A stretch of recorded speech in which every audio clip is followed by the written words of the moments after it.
أعمل إيه لو باسحب من ماكينة ATM والمبلغ ما خرجش واتخصم من حسابي؟ أنا محمود سعودي وفي الفيديو ده هاعرفك تتصرف إزاي لو حصلت معاك المشكلة دي.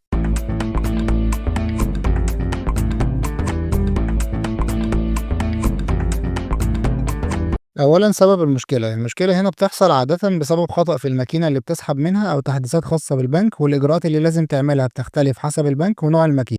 ثانيًا لو الماكينة تابعة لبنكك، مثلًا أنت عميل في بنك مصر وبتسحب من ماكينة بنك مصر، المبلغ المفروض يترد تلقائيًا على حسابك أو بطاقتك البنكية خلال مدة معينة، لأن البنك بيعمل جرد تلقائي للماكينة وكل بنك وليه المدة الخاصة بيه. لو خلال المدة دي المبلغ مرجعش بتتصل بخدمة عملاء البنك الخاص بيك وتقدم شكوى. البنك بيعمل محضر جرد للماكينة ويرجع لك فلوسك. ثالثا لو الماكينة مش تبع البنك الخاص بيك، مثلا لو بطاقتك من البنك الأهلي وسحبت من ماكينة بنك مصر، المبلغ المفروض يترد تلقائي على حسابك أو بطاقتك البنكية خلال مدة معينة بتعرفها من البنك الخاص بيك. ولو المبلغ مرجعش اتصل بخدمة عملاء البنك الخاص بيك مش البنك اللي سحبت منه، علشان هو اللي هيقدم لك الشكوى لأن هو الوحيد اللي عنده تفاصيل حسابك البنكي. في الحالة دي الموضوع بيحتاج وقت أطول لأن البنك الخاص بيك بيخاطب البنك اللي سحبت منه وبيعملوا محضر جرد للماكينة علشان فلوسك ترجع لك. ملاحظة: الشكوى ممكن يكون عليها مصاريف في حالة رفضها، وده بيحصل لو الفلوس فعليا ما اتسحبتش أو في غلط في بيانات الشكوى.